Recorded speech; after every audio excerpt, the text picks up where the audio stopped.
Great. Well, listen, good afternoon, good morning, or good evening to everybody, wherever in the world you are. Thank you so much for joining us again for our last session of the eDialogue on what future for small-scale farming. Welcome on behalf of the Sustainable Development Solution Network, Foresight for Food, IFAD, and APRA. It's great that we can see, I think, a good number starting to build up here. So thanks for joining us. My name is Jim Woodhill. I'm the lead of the Foresight for Food initiative, which is working to strengthen foresight and scenario capabilities for food systems transformation. Ken. Yeah, hi, my name's Ken Giller. I'm co-chair of the SDSN Network on Sustainable Agriculture and Food Systems, and I'm one of your hosts today. We focus specifically on SDG 2, on the Zero Hunger SDG, with a very strong interest in rural households and smallholder farmers. Back to you, Jim. Great, thanks, Ken. While I give just a very brief background to this dialogue series, we'll do a quick poll to find out from which parts of the world you're all dialing in from today. So Andrea will put up a little checkbox and you can just answer the question there. Just a little bit of background. Today is our final dialogue session where we'll be looking at policy implications from the discussions that we've been having around the future of small-scale farming. I think we've had a really fascinating set of 4 previous dialogue sessions that started back in July. And I think what we've done is really showed the value of connecting people globally around a dialogue and this sort of topic. And I think, helping to generate a good deal of collective intelligence, if you like, around the sort of issues that we're exploring. With that, let me also introduce our special guest for this morning, which is David Nabarro. As many of you will be aware, there's a Food Systems Summit coming up at the end of next year, and David's got his hands full in helping to curate a series of food systems dialogues. And we thought it was really interesting for people to connect with that dialogue process and for us all to explain how perhaps some of the discussions we've been having here might feed into those dialogues. I'm sure for most of you, David is very well known. He's had a whole series of UN roles in supporting food issues, and he's received the World Food Prize for the fantastic contributions he's made in all sorts of areas around food and health issues. So with that, let's just see where everybody's coming from, and then I'll ask David to give us a little bit of background. Andrea, can you just let us know where everybody's coming from? Yes, so probably most of the attendees can see the results. Most of our attendees are coming from Europe, about 60% of them. And then we have Africa very present, 24%, Asia, 6%, and then a little bit less from the Americas, whereas I suppose it's a bit too late for our Australian friends. Yeah. Great, thanks, Andrea. And just to remind everybody, we really value people that have joined us online, but we also realise a lot of people want to follow up later. So we're making the recordings of these sessions available both as video recordings and also as podcasts, and they're being summarised as well. So with that, David, would you like to give us a brief update of what's happening with the food systems dialogues and how you see those feeding into the Food Systems Summit next year? Over to you. Thanks very much indeed. I'm super grateful for the chance to be at one of these eDialogues. I'm really personally an absolute fan of the processes that are being developed by SDSN, by Foresight for Food, and by the many other groups that I see are here. In a way, I'm kind of probably not well known to some of you because most of my work has been in the UN space for really the last 17 or 18 years. But after I left the UN, I became an independent and running a social enterprise on systems leadership. And one of the things I've been doing for 2 years is developing a form of dialogue about food that can be applied just about anywhere. And we've had 2,000 people through more than 40 events during that period. And we've watched how this actually can help people, if they want to shift positions. And when it comes to systems, helping people to shift is a really tricky issue, as I'll explain in a second. So the food systems dialogues process has been advanced and came to the notice of Dr. Agnes Kalibata, the special envoy who's guiding the evolution of the Food Systems Summit. She's got 4 work streams for that summit. One is a scientific group chaired by Joachim von Braun. The second is a set of action tracks and levers for change, chaired by various people and focusing on 5 key action areas to do with everything from zero hunger through to resilience, nature positive agriculture, sustainable diets, and livelihood, trying to get better quality livelihoods for people working in food. Then there's a third action track which relates to advocacy and communications, which includes the Champions Network. And the fourth action track is about engaging countries, engaging other stakeholders. And that's where she asked us to use the dialogue methodology and present it to her as a means for increasing engagement. So we've done that.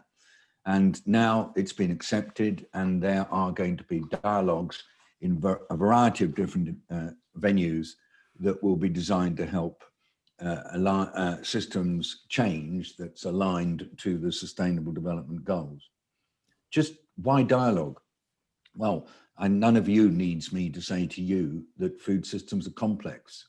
They are hugely complex, terribly also local. So that means that they're very different from place to place. And although there may be some common principles, the realities about who's involved, who's affected, who has concerns, who has interests, there is incredibly variable and incredibly local, which is what makes food so great.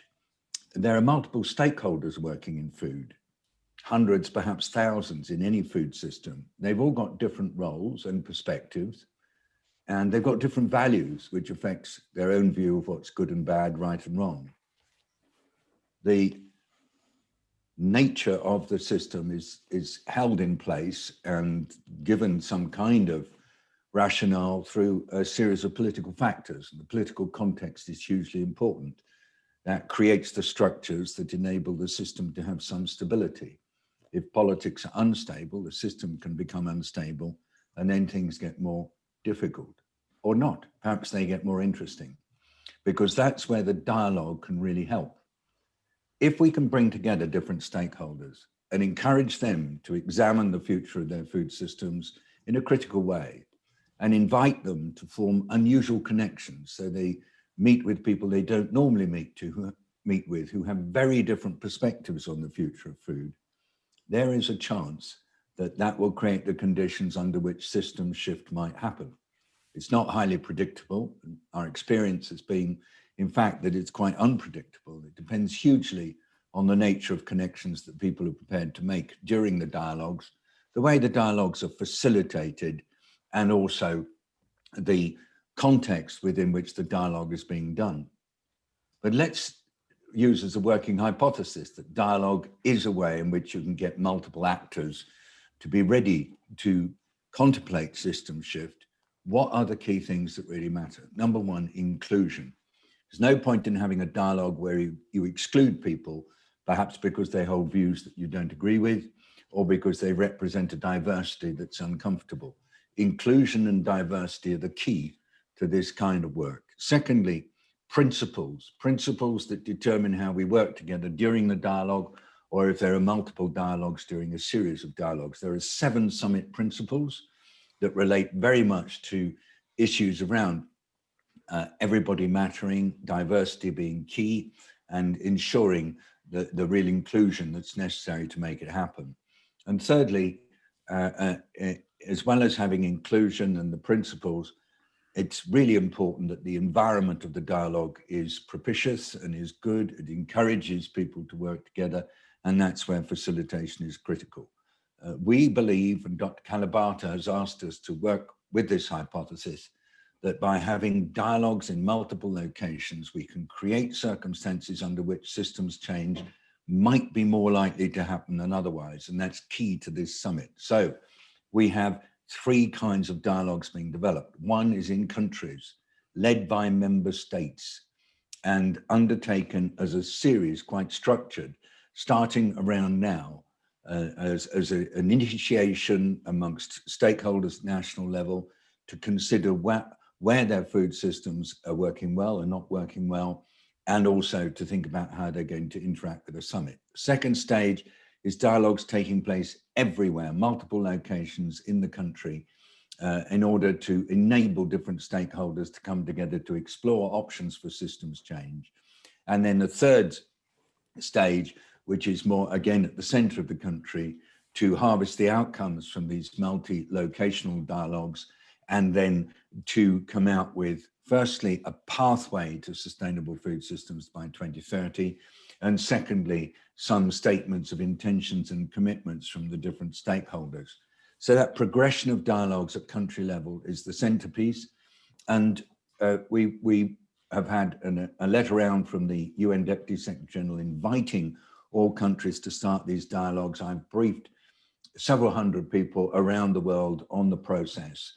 And according to our current information, we've got about 30 countries actively considering how they're going to do dialogues, with a smaller number of countries appointing their national dialogue conveners and preparing to start the three-stage process. It's a bit touch and go at the moment. We don't know how well it's going to pick up. We don't know how well it's going to work. We don't know whether national governments will want it. But we think that COVID has really focused minds on the frailties and needs for change in food systems. So Dr. Calibato has asked us to try to get dialogues in around 150 locations.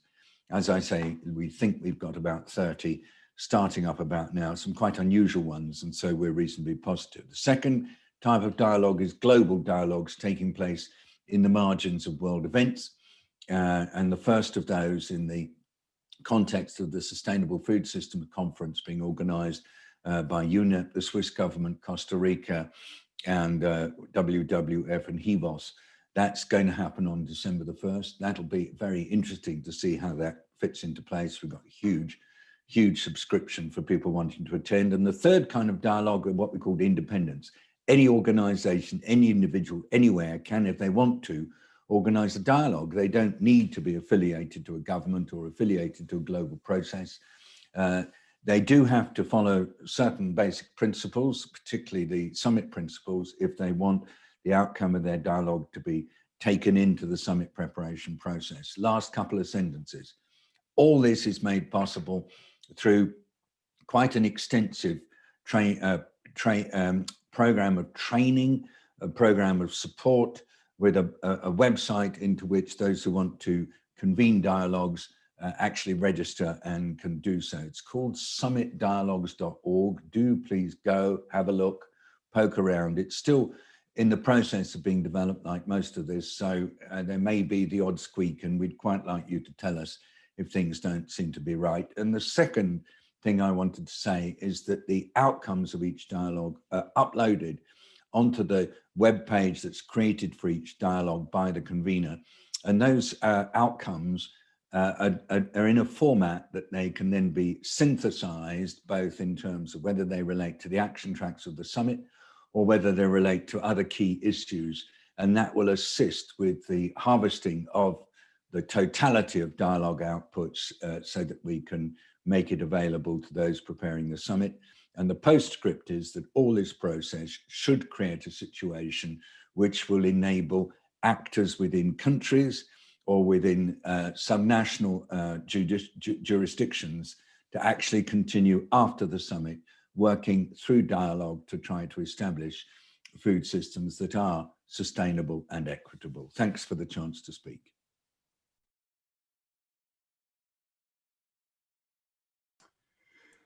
Doesn't matter how much time you're on Zoom, you forget to do the unmuting. Thanks very much, David.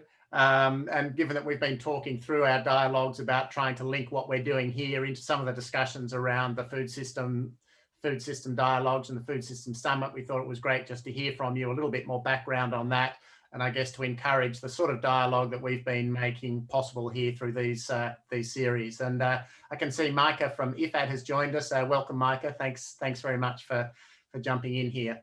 I'll come back to you in a moment, David. I know you have to go shortly, but we'll also just get a quick response from you about some of the actual issues around small-scale agriculture. But before I do that, just to kick off today's discussion, which is really trying to draw together some of the things that we've heard from the previous dialogues on the future of small-scale farming, and to explore a little bit what might be some of the deeper policy implications, and perhaps taking a slightly more critical perspective of, are we really heading in the right direction with policies, or have we got some big different thinking that we need to do?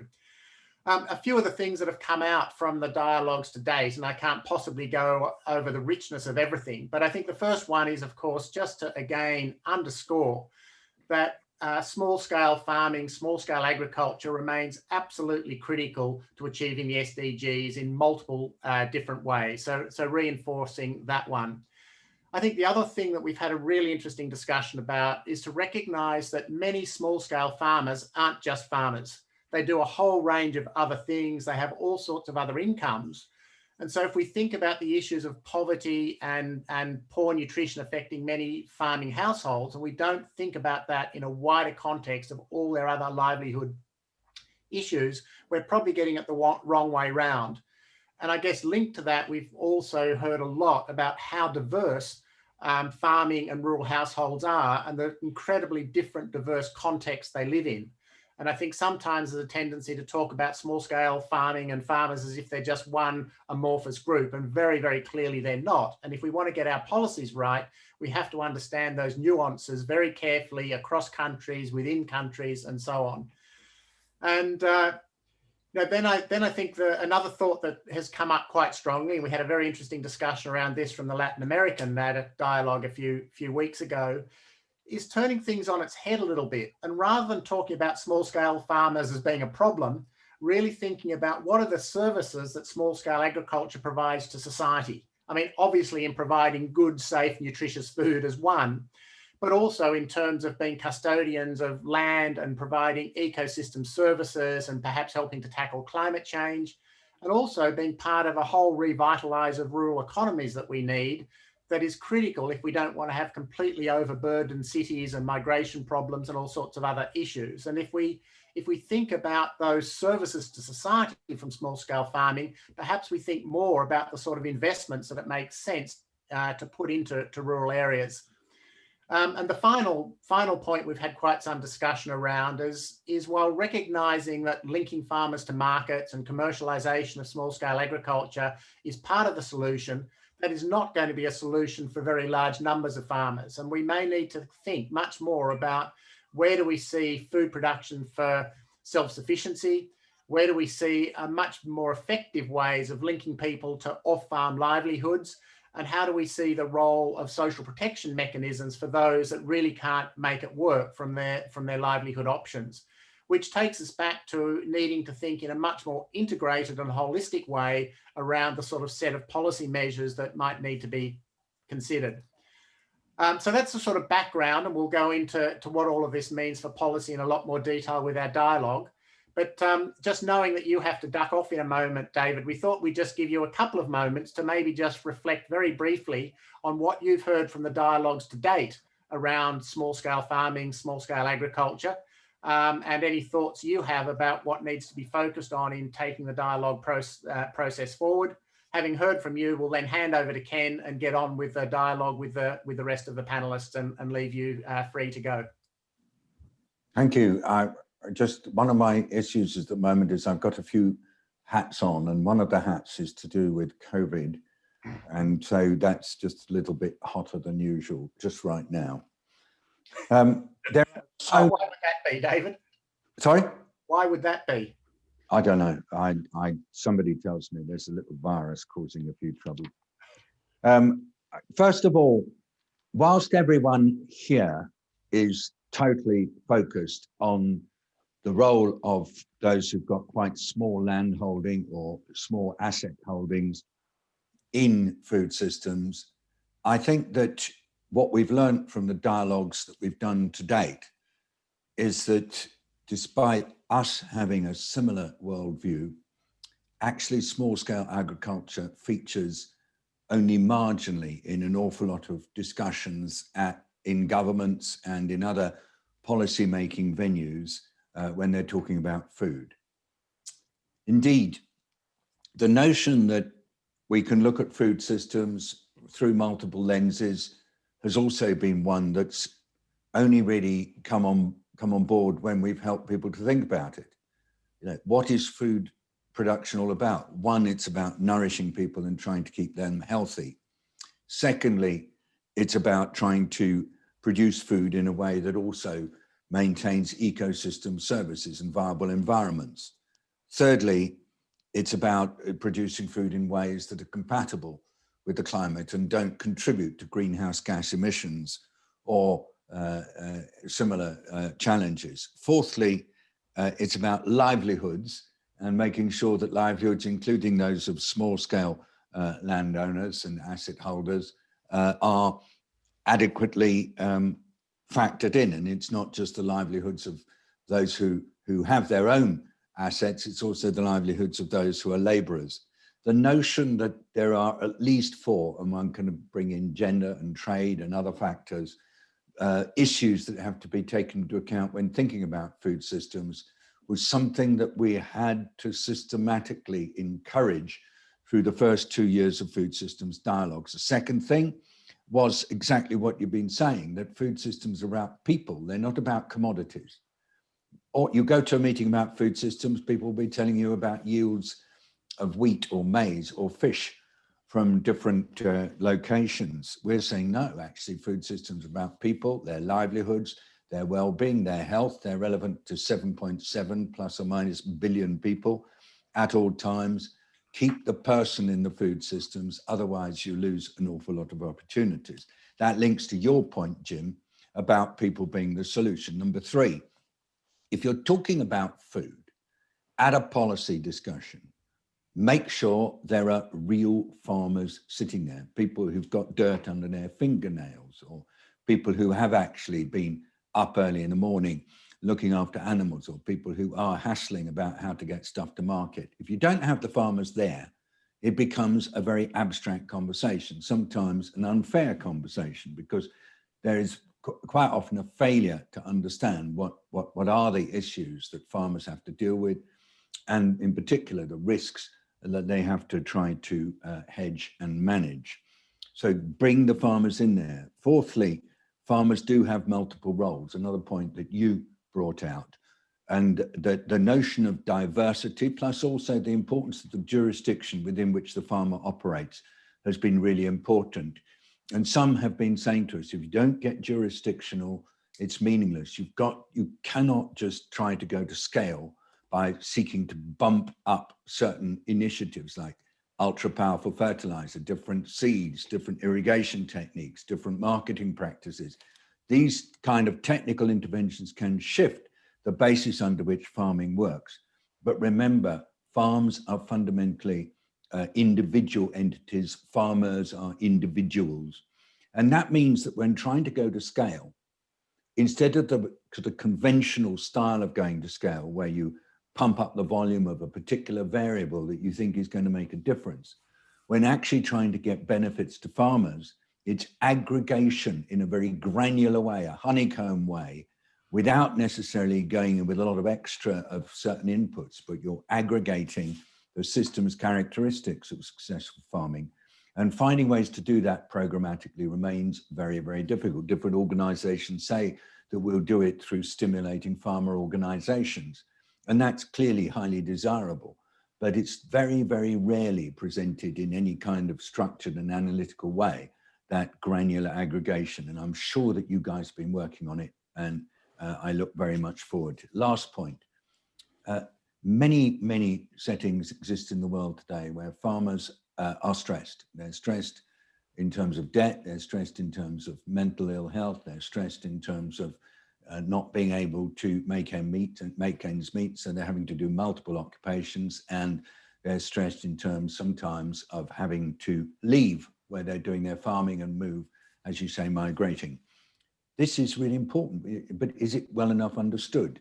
And then what is the role of those involved in development? Answer, it's to accompany those farmers through change and actually be alongside them. And unless there is some notion of accompanying built into issues like the just rural transition and other similar initiatives to get social justice in development for agrarian areas, then it gets difficult. These are some of the themes that came out. They're in a thing called the Red Thread Themes report, which we produced from the Food Systems Dialogues in last year, which we're updating now because of the way in which COVID has revealed so many frailties in food systems, which of course is particularly bad for small scale farmers. Thank you very much, Jim. David, thank you so much for joining us. I think it's been super useful to put the discussion we're having back in that wider systems perspective of the link into the Food Systems Summit, but also to sort of hear the highlight from you that actually we need to help people a lot in trying to make some of the systemic connections and look beyond our own boundaries and perhaps try and think about relationships that we don't normally think about. And I hope that's a really good lead into our panel for the rest of the session now, to really try and explore some of those systemic linkages and what that really means for perhaps a whole new way of thinking about policy to support food systems and perhaps a different sort of small scale agriculture in the future. So thank you for joining us, David. We look forward to engaging with you further on the whole dialogue process, and we'll move on to the next part of this session. Thank you. Yeah, if people would like to just contact, please do, please do. I see we have people who are farmers from all over the world on this, 78 people altogether. You know, I'm pretty accessible. If you don't know how to get hold of me, I will just put an email address here, because I'm really keen that this community is right at the heart of dialogues about the future of food systems. Thanks again for the chance to be here. Thank you, David. Ken, over to you. We've got a fabulous panel now to sort of get into some of the nitty gritty of the sorts of things David has been raising. So I'll give you the challenging task of marshalling them together. Well, thanks very much indeed. And my personal thanks as well to David for his introduction. I think those, you know, I was writing down keywords for myself, you know, complex local realities, multiple stakeholders, inclusion, diversity. And we're really trying to get as inclusive a dialogue going around this issue of small scale farming in our ongoing eDialogue. So for the order of play today, we've got some great panelists to join us. And the fundamental question that we want to address then is whether or not we do need a fundamental shift in incentives and policies to tackle these ongoing issues facing rural households, poverty, malnutrition, incomes, etc. If we're going to align their goals with that of a transformed food system, and if we need this fundamental shift in policies, well, how might that shift actually be brought about? Now, we've asked each of our panelists to introduce themselves as we go through and give an opening statement, and then we'll focus on some specific questions. And I see people are already busy on the chat, and everybody's welcome to put in their questions and comments into the chat, and we'll try and pick those up as we go along and bring you back into the discussion. So to start off with, I'd like to ask our panelists to open up their cameras so that we can see them. And first of all, I'd like to kick off by asking Tom Jane if you'd like to introduce yourself and make your opening statements, Tom. Great, thank you, Ken. My name is Tom Jane at Michigan State University in the United States. I'm also working half-time with the African Development Bank as a special advisor to the president. Okay, well, first of all, thank you for the invitation to be here, Ken and colleagues. It's gratifying for me to see that you have assembled a very diverse group of panelists, and I'm looking forward to an engaging discussion with everyone. Okay, let me start with this quote from a famous hockey player called Wayne Gretzky. Wayne Gretzky is probably the best hockey player in history. And someone asked him, how do you score so many goals? What's your secret? And he said, a good hockey player plays where the puck is, but a great hockey player plays to where the puck will be. And in that vein, I thought it would be useful just to lay out some of the trends, some of the mega trends that are coming down the pike. I'm going to focus mainly on Africa, just that's where I work primarily. And link it to the major questions that David and you, Ken, have kind of teed up. Are things moving in the right direction, policy-wise? There are major challenges, but in general, I think we should be very optimistic about the way that Africa in particular is developing. Let me lay out just a couple of trends to illustrate that. Number one, over the last 20 years, real wage rates in Africa have risen by 60%, and they've doubled in some countries. That's just in a 20-year period. That's a fairly unprecedented rate of improvement in livelihoods. Education is rising dramatically. Even tertiary education now, that has risen from 4% up to about 12% in just 15 years. So now 12% of young Africans are attending university. Health, maternal mortality is declining, child mortality is declining, financial inclusion is rising rapidly. Between 2011 and 2017, just 6 years, the percentage of rural women who have bank accounts or mobile money accounts has risen from 12% to 35%. And all of these trends are just, looking very positive for the region as a whole. Access to infrastructure, the percentage of rural Africans who have access to electricity over the last 20 years has gone from 11% up to about 40%, or 40% in lower middle income countries and 35% in the rest of the region. Another interesting statistic that sort of speaks to sort of the transformation of rural Africa is something that David had touched on, that the share of the workforce in Africa that's engaged in farming is going down. 20 years ago, 80% of the rural population were primarily farmers. And now in most countries, that's more like 50 to 60%. So there's a fairly dramatic reduction in the labor force in farming. And what's driving that? What seems to be driving that is that there's improved livelihoods in rural areas, or at least increased purchasing power in rural areas, which is giving rise to opportunities in the non-farm sector. So in this sort of structural transformation framework, when millions of rural people have a little bit more money to spend, they tend to spend that on non-farm goods and services. And so this increases employment opportunities in the non-farm economy, and it pulls people out of semi-subsistence farming into jobs that tend to pay a little bit more. So I think we're in the midst of seeing this unfold in sub-Saharan Africa, and it's happening much faster in some areas and much more slowly in other areas. So there's a major differences in the pace of the transformation process. But in general, I'd like to be fairly optimistic and feel that things are generally moving in a very positive direction. And I note that in a survey that the Afrobarometer did of Africans about their perceptions of the future, they mirror that optimism. And most young Africans, the vast majority of them are very optimistic about the future of their continent. And I think that's an important statement for all of us trying to kind of figure out how we can support that process.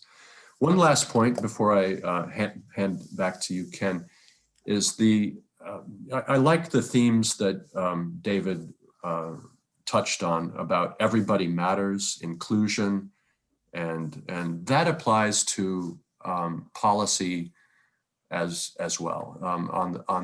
On the Africa has been, up until recently, I think much of the policy discussion is really centered outside of Africa, but that's changing, thankfully. And we're now seeing African-led voices emerge and leading the kind of policy discussion. And for donors and such, I think that it would be important to support those processes. And for international universities like mine in the global north, I think that we need to recognize that our role is to support African-led policy processes as well, and get behind them and support them rather than try to maintain the status quo as it was 20 years ago, where most of the discussion happened outside Africa. No, thanks very much indeed, Tom. Great introduction. And we had a number of your African colleagues in your network actually contributing to our debates up to date. I'd like to move on and ask Meike if she could introduce herself and make an opening statement. Welcome, Meike. Yeah, thanks very much. My name is Meike Verginneke. I joined IFAD just over a month ago as the Associated Vice President for Strategy and Knowledge. But I've worked on different rural development issues for a long time, including at the World Bank. Just a few opening thoughts, and I actually would like to start with giving a huge compliment to the authors of the blog that we got provided as a background to this session. Because of our preparations for the Food Summit and other things, I've been reading a lot of material over the past couple of weeks, and I actually think it's thought-provoking and goes beyond truisms, and I cannot say that of everything that I've read. And what I would like to pick up on from the blog is about the idea whether smallholder farmers should stick to farmers or should expand their activities beyond just farming. It's interesting if you take a long-term perspective that the discussion, as we can see it, has gone from agriculture and from food production into food systems and value chains, and we're now talking about production, storage, distribution, retail of food as an integrated system. And in some ways, you could think that the idea of a smallholder farmer, as we often use it in these kind of dialogues, is a little bit a concept from the past. And I think if you go to rural communities, in many communities, smallholder farmers are much more entrepreneurial than we give them credit for, and already are active in other parts of the food system. So if you go and take what you say in your blog one step further, the question is, should we talk about smallholder farmers, or should we actually talk about a broader category of small food system entrepreneurs? And should we actually think about, if we want to empower these small entrepreneurs, and if we know that landholding is a limitation, both in the size of landholding and in land rights, of course we want to work on better land rights, more secure land rights, land access, but shouldn't we break this open, and isn't the empowerment into the diversification of economic activities in other parts of the food system?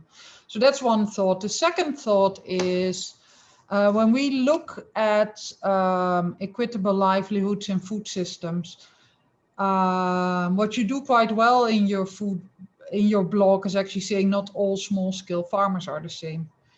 Of course, also not all countries are the same.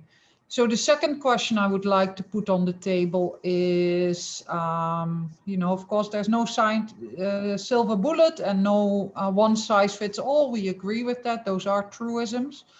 But how does this diversification of food system enterprises work in different countries? And in IFAD, we often use 4 quadrants of countries. We look at structural transformation, which you can measure in the percentage of the economy, the percentage of GDP, which is agriculture. So in how far our economies diversified away from agriculture to services and manufacture. And on the other axis, we have the productivity of an agricultural worker. If you use those 4 quadrants, maybe this diversification story, and equitable livelihoods and increasing livelihoods actually works different in those different quadrants. So we're working on that, and I would like to hear from everybody how people think about that, because I think that's another thought to develop a little bit further. But as I said, I think the blog is really rich, and I think. Yeah, the question, are we talking about food system entrepreneurs or just about farmers, is a key question for me. Back to you, Ken. Yeah, no, brilliant. Thanks very much, Mike. And I think we recognize very much that even within countries, we need to look at different regions, and this sort of diversity stacks up at all levels. Absolutely. I'd like to bring in next Rebbe Harawa. If you'd like to open your mic, introduce yourself, Rebbe. Thank you very much, Ken.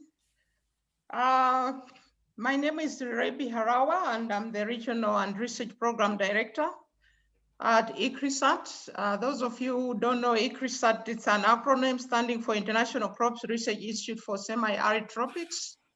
I'm responsible for the East and Southern Africa region. We are focusing in semi-arid tropics, working with the small-scale farmers who are basically the majority in these areas of semi-arid tropics of Africa and Asia. So this topic, it's one of the topics that is pretty much very close to my heart, and this is because I am from Africa. I'm the daughter of the smallholder farmer.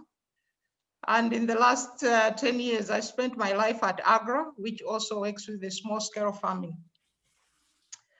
So yes, is there a future for small-scale farming in Africa? Absolutely, there is.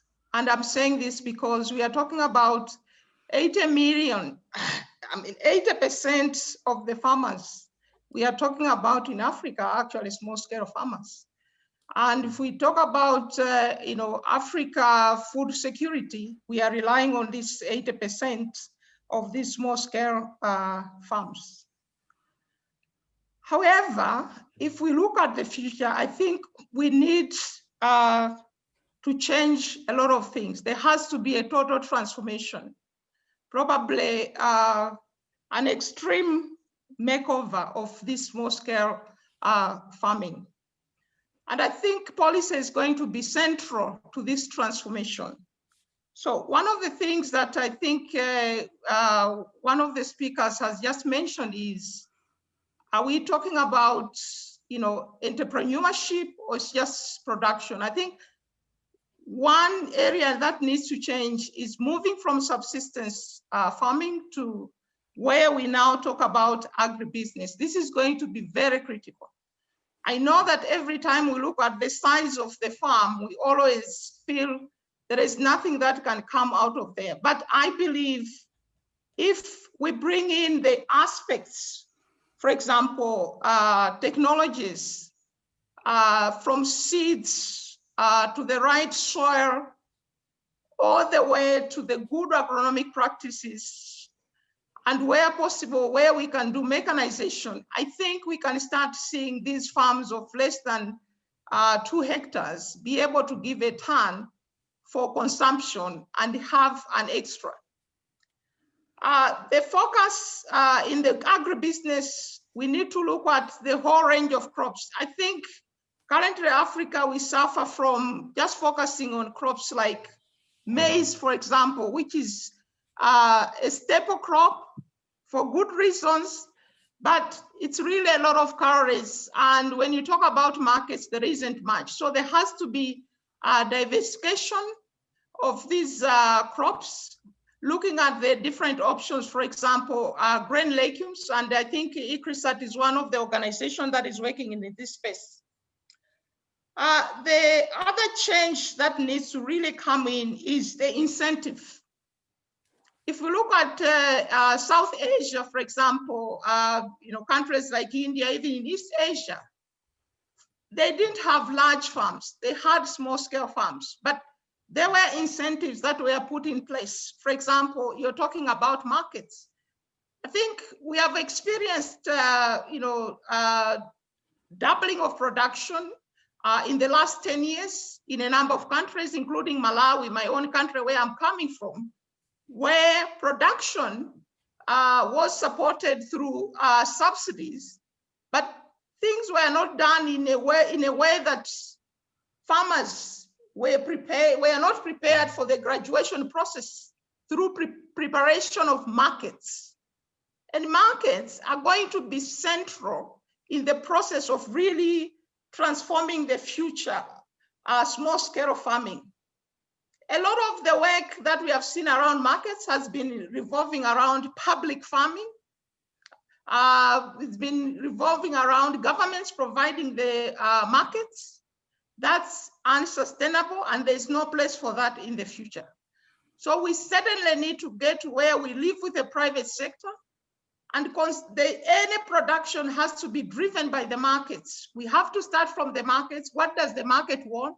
And then we work backwards. And that's the kind of farming that we need to be focusing on. I think my final point that I want to say is around the policies that needs to go with this transformation. There has to be functioning and consistency in the policies. The example I gave in Malawi, you had a policy to support production, but this was not supported by a policy on the market, on the trade. So a lot of the maize which was produced ended up in silos, and a lot of it, I think, had to be destroyed because there was no market opportunity, especially export markets. There was no value addition. So there has to be consistency between trade, agriculture. These ministries, they need to be aligned. One last thing I want to make, again, we need to be in a place where we have to realize that policies are going to be dynamic. And there has to be ways, methodologies that are able to do an analysis of these policies. So we shouldn't just have policies for the sake of having policies, but having policies that we can analyze and be able to see that we are making progress. Don't change policy because you are changing a political party from one year to the next year. And I think that's the challenge that we currently see in Africa. So there has to be consistency, and we have to make sure that policies are actually serving the goals of this small-scale farming. If I may stop there, over to you, Ken. Yeah, no, perfect. Thanks very much, Ruby. And I think your point on consistency, consistency over time across governments, consistency between different types of policies and them being adaptive to the situation, really important. I'd like to move on then to Angela, if you'd like to introduce yourself and make your opening statement. Okay, thank you very much. And thanks for this invitation. I am Angela Maria Penagos. I am from Colombia. I'm the director of Agri-Food Initiative in Andes University in Bogota. I was working for many years, or 5 years really, in REMIS, that was the Rural Development Center of Latin America. I was in charge of the Colombian office, and I worked also many years in the public sector in issues related to agriculture and rural development. Okay, my statement. I was thinking about Latin America and Colombia, and the situation maybe is quite different between Africa or Europe. I would say that for many years, for decades, in Latin America, and particularly in Colombia, we were moving on the idea that Latin America will be a continent of big cities, and we will be connected to global markets, and all the food productions were in a context of globalization. But I think that the reality of our countries, and now, in particular in Colombia, the situation with the conflict is that we are not really a country of big cities. We have big cities, but we also have small towns and medium towns. And the agriculture and the small farmer is still there. But I think the question now is, this small farming and small scale farming has the capacity to produce food in the reality of conflict and the connection with the global markets? I'm not sure about that, and I would say that sometimes I'm not so optimistic about that, because the poverty and the situation of this community are very, very bad. And I would say that I think we need to think about the role of women and young people in rural zones. Many of women in Colombia are not linked to small scale farming. They are in unpaid work and are disconnected of the specific decision of food systems. And the young people don't want to be in rural zones because they don't have opportunities to improve their situation. So we need to talk about that. And the other situation, in particular in Colombia, it is important to think small scale farming and the opportunity to be an option in terms of illicit crops. I know that this conversation is very complicated, but this is a real situation in Colombia. And we are thinking that a small scale farming could be an option to face the illicit crops in Colombia. And that is what the government is saying, but I'm not so sure about that, because the situation of people and the condition to advance in a so complicated state that is the coca and the marijuana markets.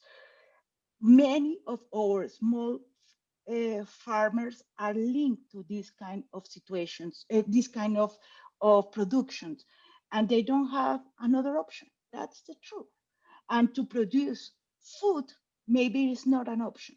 I think that if we need to think about that, because I think that, and I agree with David Nabarro that it is important to think in agri-food system and the relation with small farmers and the capacity that small-scale farming have to face the climate change. We need to think about connection between small, medium, and big cities with this kind of production. It is necessary to rethink the international relation in terms of food production.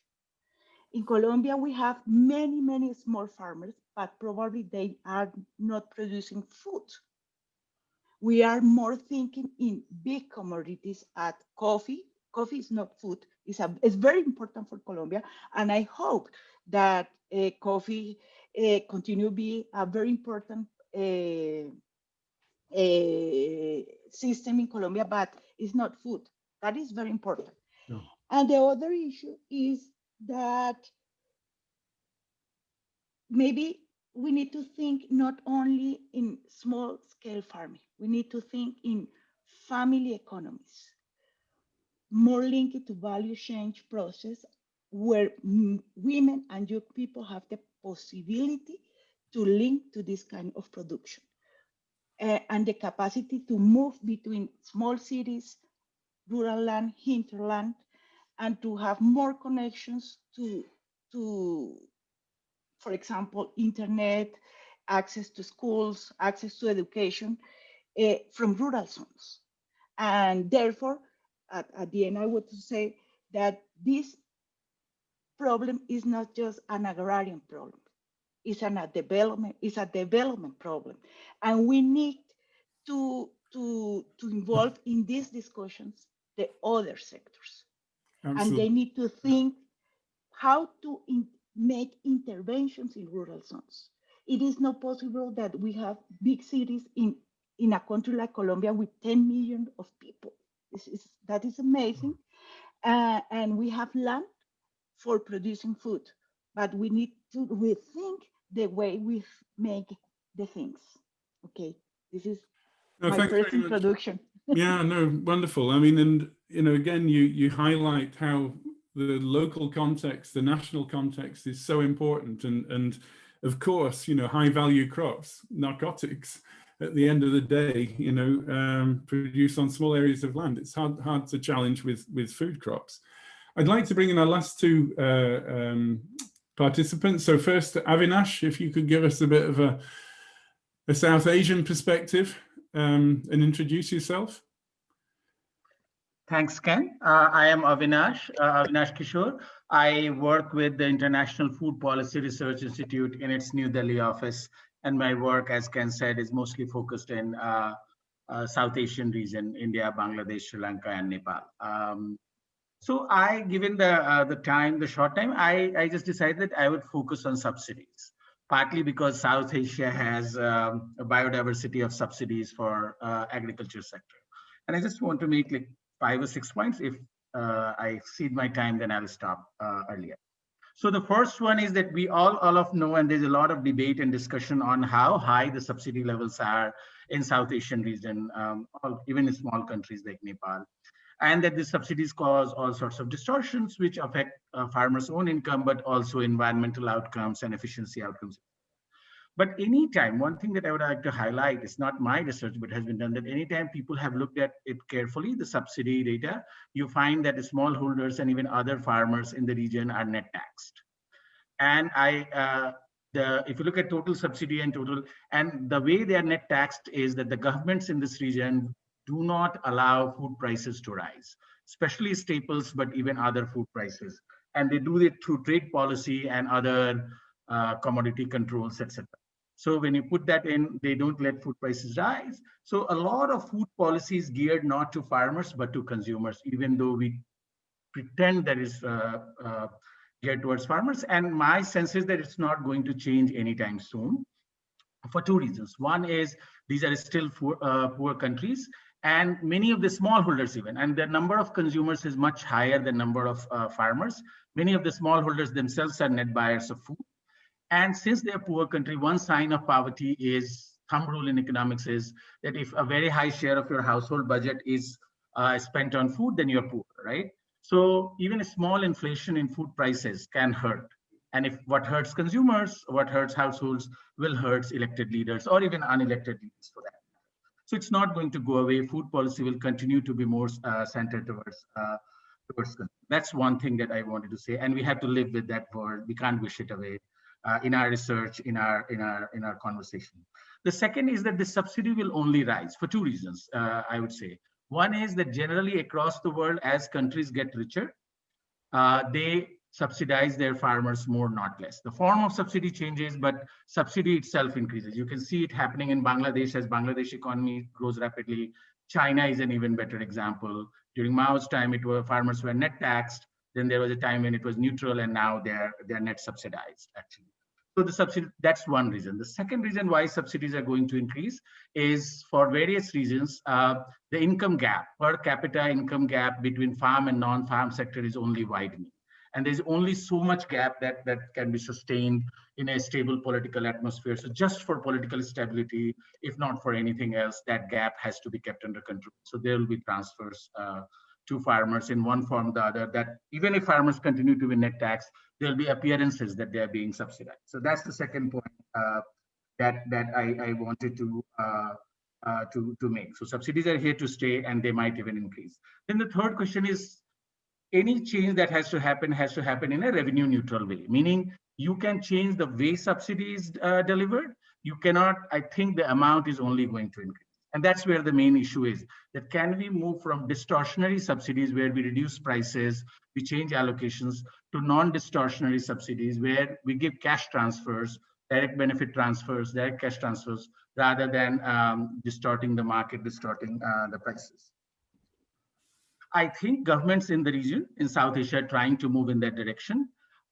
Governments are moving slower than the economists would like, and many other people would like.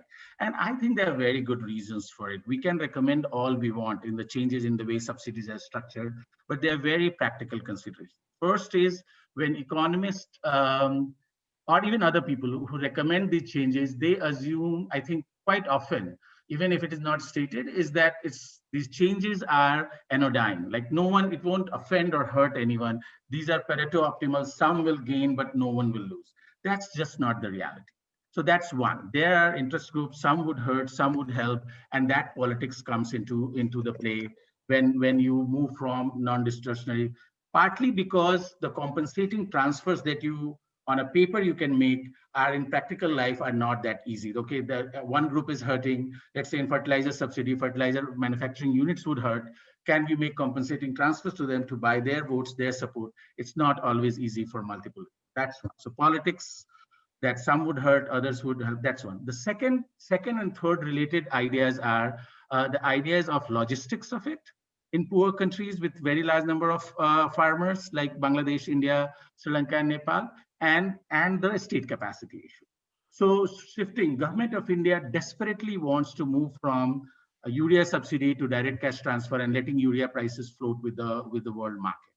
But the economics of it, the logistics of it is extremely complicated. We don't have farmers registered. We do not have any roll call of farmers. Even if we have, we don't know what crops they are growing. There are a lot of practical questions. If it floats at market price, should it be conditional or unconditional subsidy? If it is unconditional, how would fertilizer use change and would our food production go down, even in short term? These are things that even one season shock can unseat a government. So there are a number of these kind of logistical issues. The other issues are not every farmer has a bank account that Government of India created. Not each one of it is connected to their land records, what kind of soil profile they have, etc. So a lot of grunt work is required before these shifts could be made. And before these shifts could be made, in a way, tenants, they are unregistered. How would they benefit? Would they benefit just through the market process? There's an old economics rule called Ramsey rule. Would that work? Would that not work? These are very real questions with real lives, millions of real lives on annual. So I think that the shifts are slow, and blaming it all on the lack of political will, I think is lazy, intellectually lazy. And what we need to understand is that there are three things missing at least. One is, in many states, it's just a developmental problem, as the speaker before me said. The state needs to reach a certain level, and it cannot be just for agriculture. There are multiple other issues that need. The financial system should be in place, and multiple other things. That's one.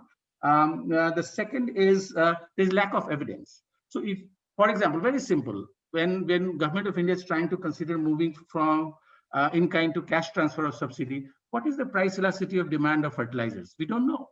No. And how does this, what are the substitution elasticities? How do farmers' behavior, how would farmers' behavior change? Politicians would, or policymakers would want to have more confidence before we take the plunge. And we as researchers, at least in South Asia, have not been created or generated that evidence to tell them one way or the other, how would these policies pan out? They'll always pan out differently than our papers. But even then, even those papers, even the second guesses are not there. So there's need for a lot of deeper engagement, pilots, other things, to give this evidence that will give confidence to the policymakers when they are willing to make that switch. Thank you, I'll stop there. Thanks, Avinash. I mean, wow, action-packed, lots of points there. And I think the one that you have about, the lock-in, if you like, in terms of the political electorate and the fact that subsidies aren't going to go away soon is a very important one, and one we really need to contrast later in the debate with the situation in other parts of the world.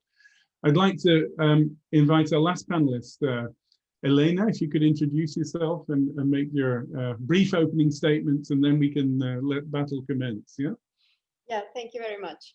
Well, I am Elena Lazos. I am from Mexico, and I'm professor at the National University of Mexico. And we have been a group of us directing small-scale agriculture and environmental and ecological processes. I would like to start with 4 images. One of the images I will recall the Taoist metaphor and the Sisyphus myth, in the sense that, what about the ripple that drowns, no? And the smallholders are always having their the water in the neck in the water, so that even a ripple is sufficient to drown them. This is the first image that I want to start. And that is very related with the Sisyphus myth, in the sense that there are recursive crises that can be also ecological and climate crisis, but also economical and social crisis, that they will bring down always the small holders into drowning in themselves. The second image that I want to recall it is that peasants and smallholders are so heterogeneous that we have to imagine the Bruegel's painting, that every personage of there, it's different and have different conditions. So we are dealing with this highly heterogeneous social process. The third image that I want to bring, it is the strong and controlling agro-food transnationals that they are controlling our territories. And not only they are controlling the food production, but they are controlling the territories. And that's a big image. And the fourth image, it is the political role of the smallholders that they can play and that they can negotiate in the political process. I want to recall that here in Mexico, for example, since the 1940s, all governments have to negotiate with these very, very strong peasants coalitions and peasants associations, and we have lost that. So that is my fourth image, and I want then to see that all the policies that we are thinking about, land access and territories, that we have to link not only the land access individually, but also think in the collective territories, to be planning the territories in the sense of bringing the smallholders into this planning of the territories. The second, of course, labor, and of course, family labor, the temporary labor, pending labor. We have always to bring that peasants are coming back and forth between all over the world, of course, what Angela was talking about, gender and generations, that we have to consider in this labor. Then afterwards, the third point to bring into the policies, the assets, seeds, that they have to have the control of their seeds, that they have to be having the control of the agrochemicals or the substitutes of the agrochemicals. We are now here in Mexico fighting against the glyphosate. And of course, the big transnationals are controlling our politicians not to deal or not to permit the prohibition of the glyphosate, the credits or the subsidies policies, and that it is a very, very touchable aspect, in our national governments and in the international governments. We cannot have like subsidies like that. We are always responding to the big international, la OMC, Organización Mundial del Comercio, I forgot the name in English, sorry, but that we have to deal always with these. Of course, market possibilities. In the chat, they have been having a lot of ideas about the markets, about how to go into the local markets, to short circuit markets, but that's not easy when we are facing big commercial treaties. And in Mexico, we are now with this NAFTA, and then afterwards with the TEMEC, and that it is very, very unfavorable for the smallholders. And we have to always not be dealing or linking these possibilities of local markets with the commercial treaties. And of course, then the incentives for state action, agricultural, we have to take in consideration then the agricultural performance, but also this cultural and identity reinforcement linked to their territories. If people are not linked to their territory, then we are losing the identification, the identity, the cultural that have to be reinforced. And of course, something that also Angela touched, it is the violence and all what it's related with insecurity, that we have then to link these agri-food policies with security policies, with health policies, and with education policies. If we are not dealing really with those of them, linking them, we are losing the nets, Yeah. I have a lot to say about the entrepreneurial possibilities, if not of Mike, but I cut it here. Thank you very much. No, well, thanks very much, Elena. And you're already referring back to Maker's point. But I think, again, I mean, you're bringing some really interesting things of local context, and particularly in relation to, the collective action, the coalitions, the cultural identity, things that we hadn't heard before. I'd like to start off though by pushing our panelists a bit to think about the role of the public versus the private. We've heard quite a number of comments about the importance of markets and importance of building markets for farmers. But what's the role of the public sector in all this? And if we're really going to try and rethink policy, and I think Avinash gave us already some very key insights into how locked in policy can be. So coming back to you, Tom, can you comment on that in terms of thinking about, well, what sorts of policies, if we're talking about transformative policies, what do they look like? Mm-hmm. Okay, great. Well, there has been a lot of research on that very topic. And one of them was done by the Economist Intelligence Unit that did a meta study of, I think, 8 Asian countries to look at what were the kind of policies that had the biggest payoffs in terms of smallholder welfare and productivity. And there's other studies that were like that too. And they generally indicate that the highest payoffs to smallholder welfare come from sustained investment in agricultural R&D, technology, agronomy, crop science, improved higher yielding seed varieties, more productive agronomy. That's number one. Number two is good extension systems that are bidirectional and are learning from farmers and bringing that information back to scientists, as well as having the science and technology go out to farmers. So this kind of bidirectional extension system. Both of those have shown to have very, very high payoffs. I see that there's a lot of discussion in the chats about subsidies. And, from what I can gather of reading the evidence on this topic, if resources are scarce, then the public sector would be well serving smallholders by putting those scarce resources into the areas that have the highest payoffs: R&D, extension, and infrastructure. I didn't mention rural infrastructure, which is crucial to promoting rural communities' welfare. So I'll just leave it at that for now. If we go to the evidence, the policy should be clear. Yeah.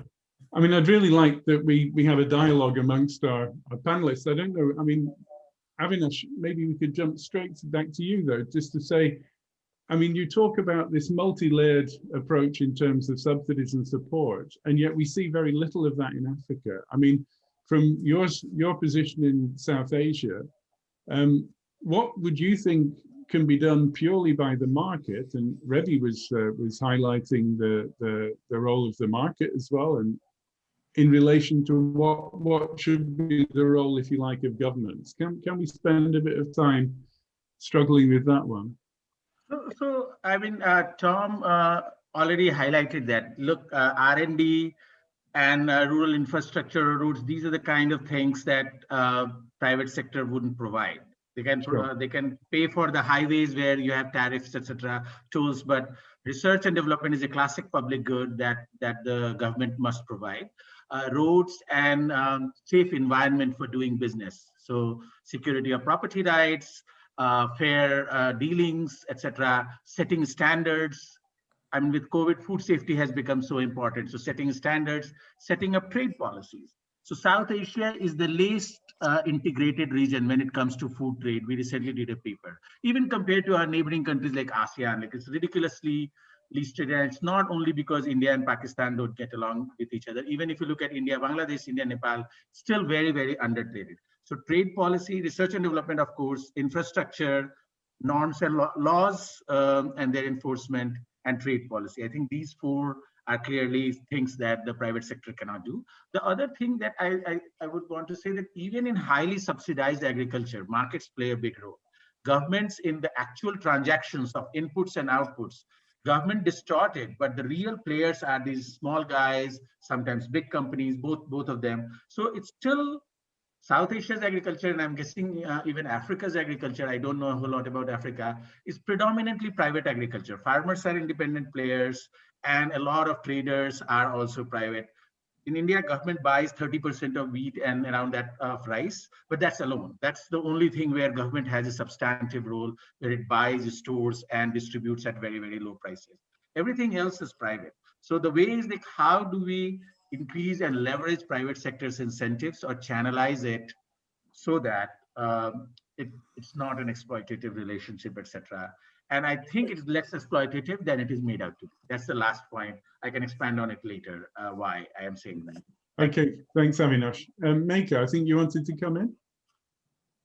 Yeah, I think let me say a few words on subsidies and on public expenditures, because governments have many roles to play, but public spending is of course one way of putting your money where your mouth is. And it's interesting to see, Avinash a couple of times said subsidies are still here. Subsidies will be here. Agriculture is a private sector, but it's also a very distorted private sector for a number of reasons, because there's public goods. So the question is not, will government spend on agriculture? The question is, what will government spend on agriculture? And I think we need to think both of local public expenditure, but also look at global trade flows and global public expenditure. And I think, you know, subsidy is a dirty word. We've all been learned. If we call them incentives or we call it public expenditure, it's more acceptable. Public expenditure is good if it's well targeted towards the poorest or well targeted to public goods. And I think that's the question. If I think IFAD a couple of weeks ago did a study on climate finance, less than 2% of climate finance goes to smallholder farmers. Well, actually, climate adaptation is a public good, but smallholder farmers really need it, but it's badly targeted. That needs to be targeted better. In some of the trade subsidies that we see, how does that work? How does that work globally? How does that work locally and continentally? I think the Africa Free Trade Agreement that is being ratified by all countries is one of the big game changers. Public expenditure also has a role to play in that. I think Thomas and Avinash in their intervention both used some really good high return uses of public finance, and we need to hammer on that and really see where does public money go and how can it be spent better. That means better for building equitable livelihoods, better for environmental public good issues, and better for nutrition. The gap between what farmers are being paid and the need for affordable food and affordable nutritious food, there's also public expenditure issues of there. That's not just price control and blanket subsidies, but let's not make subsidy a bad word. Let's target it and target it at poor and public goods. Back to you, Ken. So I'd like to bring in Rebbe, if we could at this point. I mean, there was a comment from Dave Harris in the chat, which is basically saying that, and I see actually Avinash is already responding to him, saying that the macro benefits of R&D are really accrued at a general level and not at a local level. Rebbe, what about, is this filtering through to smallholders? What would you see as, from your perspective, as where we need to be investing? Very interesting discussion. I think I would really agree with Mike that there is no question that we should be investing in smallholder farmers. There's no question that government should be putting investments in form of subsidies, but where exactly should we invest? I think that's the big question. If you look at the experience over the last 10 years, I would like to give an example for a country like Rwanda, that 10 years ago, their focus was on the subsidizing of inputs, fertilizers and seeds. And this is a place where most people, they actually become nervous when people are subsidizing inputs. But I think this was not just a blanket subsidy, but over the years, there have been a graduation of those subsidies, moving from just looking at seeds, but also looking at extension. I think Tom mentioned it, subsidizing of extension, but also bringing in other aspects, for example, irrigation and land consolidation has also been part of this subsidizing process. And in the current dispensation, we see that in Rwanda, in a place which has probably the smallest land holding size in Africa, less than 0.25, now people are able to not just feed their families, but also export. And there are so many processors today who have established themselves in Rwanda, getting the surplus. If you look at the case of Ethiopia, I think they didn't just go in the direction where you are directly subsidizing the actual inputs, but subsidizing credit using e-voucher systems. So there is no question of whether it's going to happen or not. And I think infrastructure is going to be very important. And today, when we talk about infrastructure, we should look at infrastructure, not just to do the cereals and grain legumes. We should open up for other crops, for vegetables, for fruits. This called, chain, value chain systems, they are very important. I think the problem we have been looking at only the staples in Africa, but we need to diversify. And diversification is going to be very critical for the nutrition, that we should go beyond the calories, but start talking about nutrition. Look beyond maize. The small grains like sorghum and millets, they have to be part of that. So all these efforts, they need a government to take the first step of making investments and make sure that there are right policies to support this whole process. Okay. And Revi, I mean, you and I both work for research organizations, so we have to love the fact that Tom highlights the investment in agricultural R&D, of course.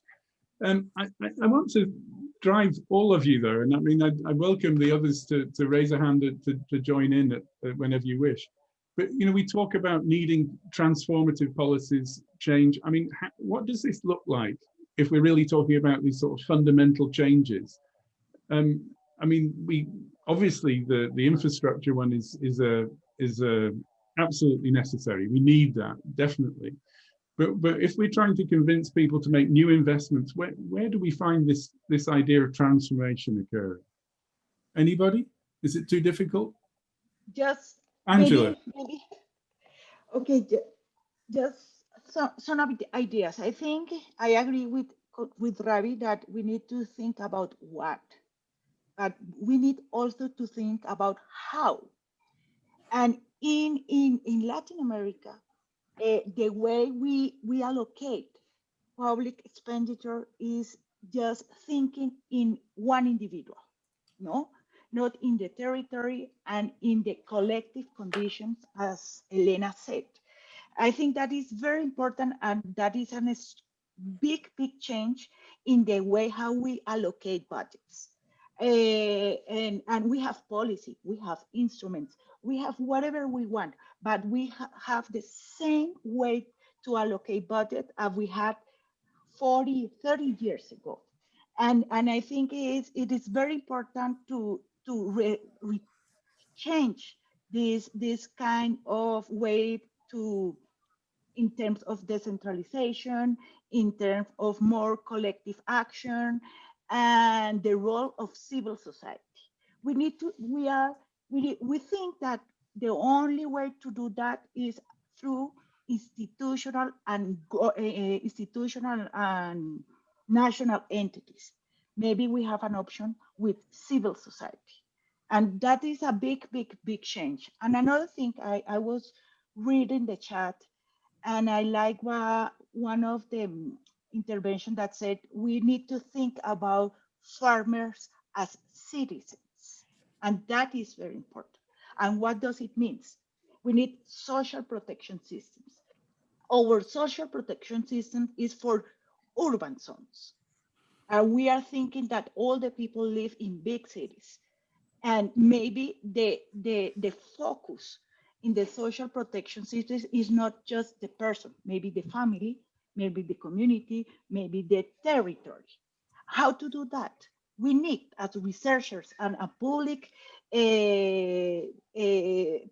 actors, how to do that in rural zones. Maybe in an indigenous community, it is not necessary to think in the traditional protection systems, a collective protection system. How does it work in our institutional organization. And another thing that is very important is the labor market. And the labor market is linked to the social protection systems. We think that, or at least in Colombia, the rural labor markets are informal, very informal. What does it mean? What does it mean in terms of social protection system? What does it mean in terms of the role of women in society? What does it mean in terms of young people? So that are big, big questions. So therefore, I think in what and in how. Sure. It strikes me we've almost taken on too much here because, you know, my brain's exploding. When we recognize all of this massive diversity, of course, it then becomes, my questions in a sense become a bit puerile because you're saying, well, you know, what's the answer to an incredibly complex problem? But how can we think about change? How can we think about change for the good? And what should be the triggers? How can we structure that? I see Tom's wanting to come in. Yeah, thanks, Ken. I'm seeing Jim Sumberg's remark that transformational policy looks like fundamental change to the rules of the game.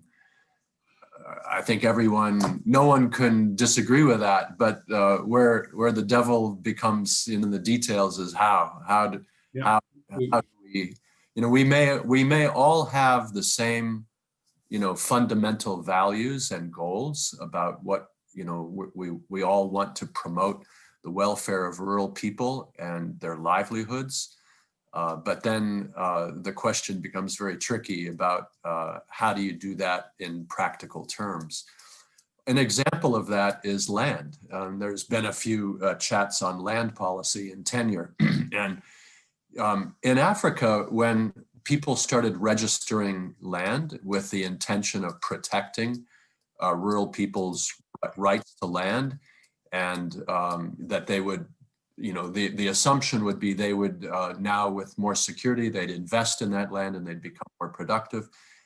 What seems to be happening, I mean, that is happening to some extent, but what's also happening unintentionally is that people are selling their land now that it's become sort of commodified, you know, title deeds and so forth. People are tending to sell that. And this is one of the mechanisms or processes by which these investor farms are coming in and, you know, taking over land.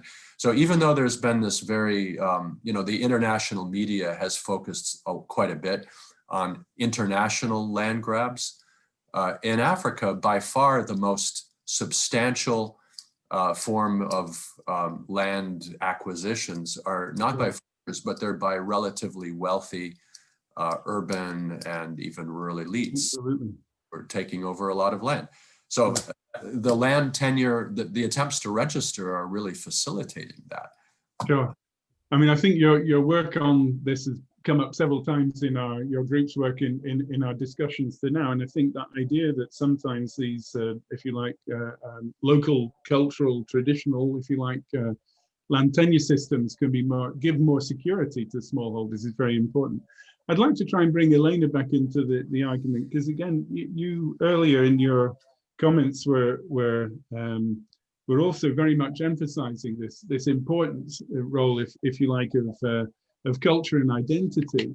And I do feel that the whole voice, if you like, of civil society seems to be much better articulated in Latin America than it is certainly in Africa. And I don't know do you have any suggestions there of how we can incorporate that more into these this idea of transformative policies? Yeah, I think that the one point that you raised just now, it was the land tenure systems to really have, we have still in Mexico communal lands, no? And collective action.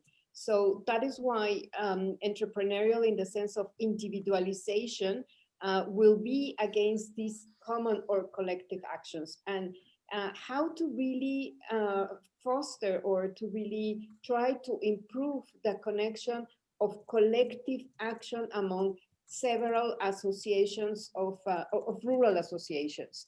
And I think that will be a very important point at least for Mexico or Latin America, to really be pushing very much more on these common lands, collective rights, in order to have a political actions once again. Because when they lost their collective action and their, like belonging to this land, then they start to sell lands. And then of course, all the transnational companies are looking for these processes. And of course, our national governments are putting the judicial transformation in order to be buying the lands and then to be, So I think that we have to be really focusing in these collective possibilities, not in all cases, because also you have a lot of conflicts within, no? Yeah. It is in some cases related with some of the goods, no?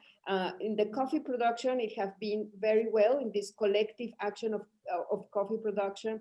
In some cases about now native mazes, that as we were losing a lot of the land races, the local land races, and how to produce this collective about blue corn or about yellow corn, about red corn, and to have like this production with market, no, always linked with some market possibilities, no, but yeah.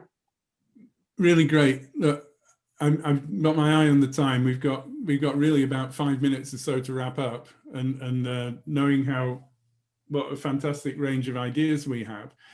I'd like to put one question to all of you, and it's almost going to have to be a very sort of short yes or no and how answer, I'm afraid.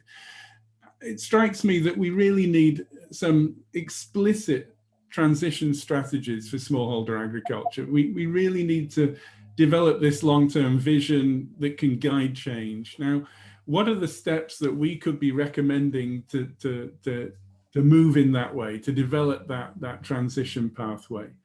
Any of you like to kick off, or we take it in order? Tom? Okay, thanks, Ken. I would say that putting more prioritization on developing African-led policy systems and strengthening African universities would be a very important long-term step. This can't happen without them leading the process. Okay. So let's broaden that to say it has to be organized on a national and local level wherever in the world, I guess Asia and Latin America as well. So make it, if we're going for the national approach, the locally led approach, what's the role of IFAD in all of this? The role of IFAD is to provide finance and knowledge to small-scale farmers.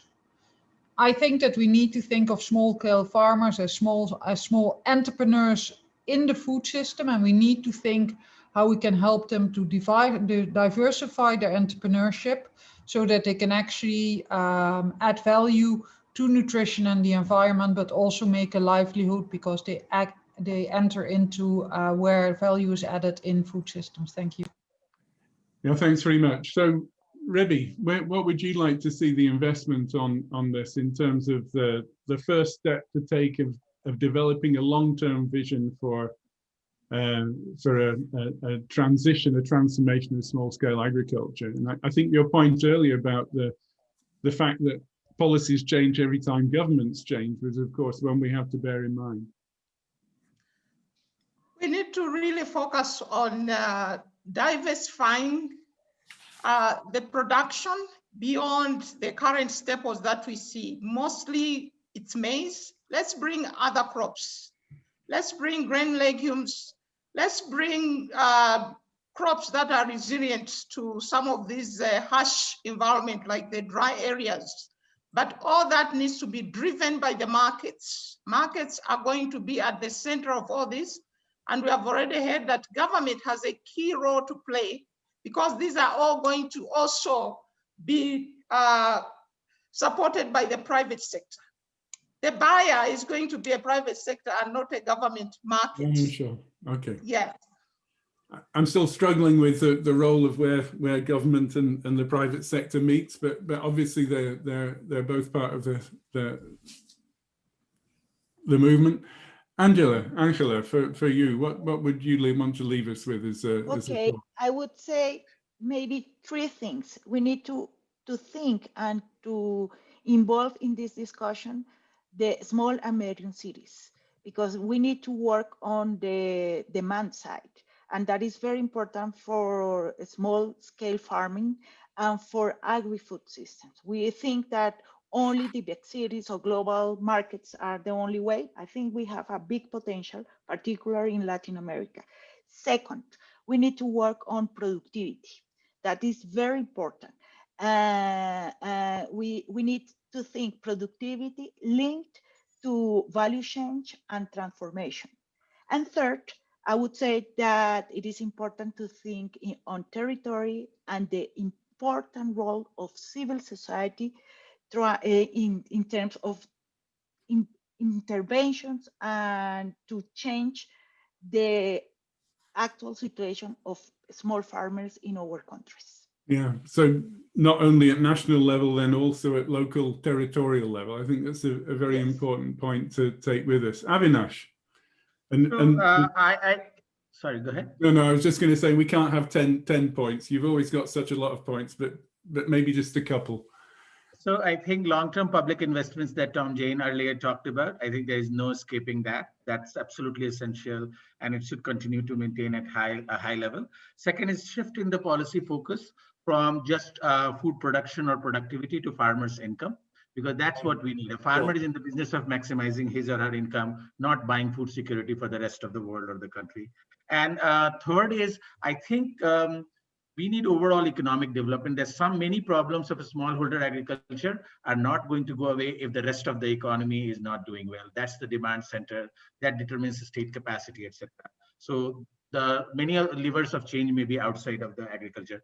Final, preparing for the climate change, because all your preparation, all your investment can get be destroyed by a COVID-like event if there are climate events are there. So that's something that we have to keep front and center in thinking about the future. Thank you.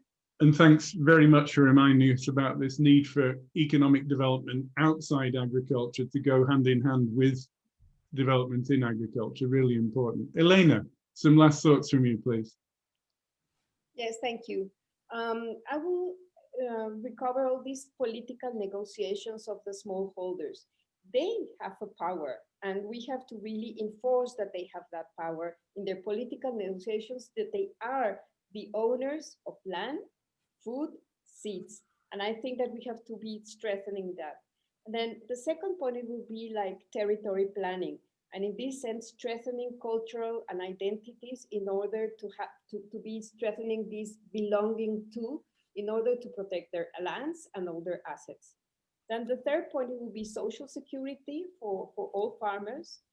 And a fourth, I will be strengthening the recovering of more than 2,000 plants, insects, and so many food possibilities that we are only coping with 3-4 crops in the world, when there are, well, at least in Amazonia and in all Mesoamerica, more than 2,000 of food plants that could be really very broadening all the possibilities and not to be monopolizing this. But then we have to be very careful with the organic markets, with all these markets that can be coped by the big transnational companies. Because now, of course, Nestlé is working about organic. So what we have to be recovering these organic markets, all of these plants, but in hands and control of the smallholders. Thanks very much. I think we're going to have to leave it there. I mean, you raise another really big issue right at the end. And I think one of the points you did raise there as well was this one of more social protection, social security. I mean, I've been a great fan of what I've been reading about in terms of universal basic incomes. We don't really have a chance to go there today, I think. But I'd like to thank you all on my side, and I'd like to hand over now to Jim to give a quick reflection and think about winding up our meeting, because we're really heading towards the very end. Jim. Right, thanks very much, Ken, and thanks for our panelists. And again, a totally fascinating discussion yet again. I think it feels to me like we're sort of should be at the beginning of the process rather than the end of the process, Ken, and maybe we need to think whether there's some way of sort of continuing this on as we head towards the Food Systems Summit.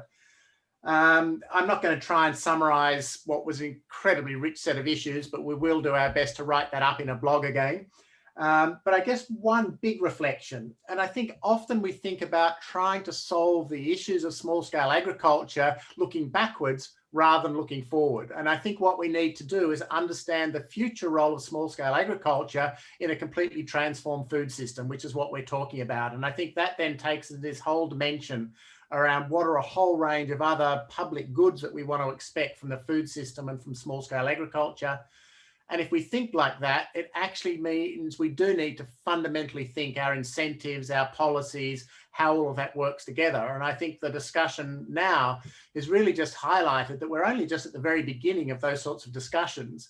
And I think that's also highlighted as some incredibly difficult political and practical issues to sort out if we want to try and shift those incentives or subsidies or policy mechanisms in a way that can take us in, I guess, what the group here would see as more desirable directions. And so, you know, we started with a bit of a thought from David around dialogue. And of course, we don't want to overplay the role of dialogue in the place of powerful politics, but I think we don't get anywhere if we don't start having these discussions. So, you know, in that sense, I think it has been a really great sort of opening up the can of worms, and we'll have to think about how we take it forward. And before I just say some final thank yous, let me just hand over to Micah as one of the representatives of the 4 groups that were organising this dialogue. And you might like just to say a few wrap-up words on the overall dialogue we've had, Micah. And thank you for joining us again. Thank you very much to everybody. You say it's opening up a can of worms. I think it's actually a little bit more than that, no? And I really would like to end where you ended, Jim. I mean, we need to think of the future and learn not only from the past, but really think, if we think about revolutionary transformation, what's the role of small-scale food producers and small-scale food enterprises? I would like to thank everybody for very thought-provoking thoughts. I'm really looking forward to those who will put this together in a blog in a more organized manner.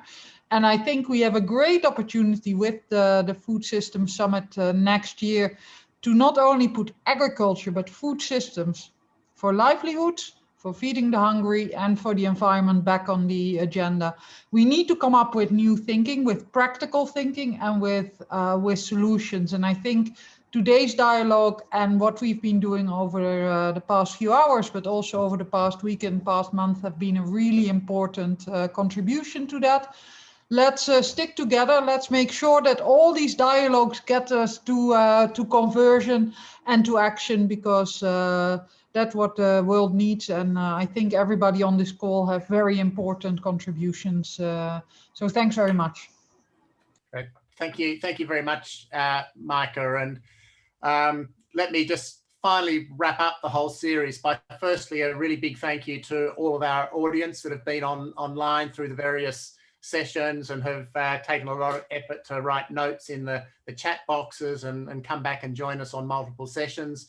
Thank you so much to all the speakers over all of the sessions. I'm not quite sure what number it is now, but it's a big chunk. And thank you to the organising team behind the scenes, particularly Andrea and Jakob. And of course, thanks to Ken and John for all the support that's gone into this as well. So thank you all very much. We will think about how to take it forward. Go well, go safely, and we look forward to next contacts.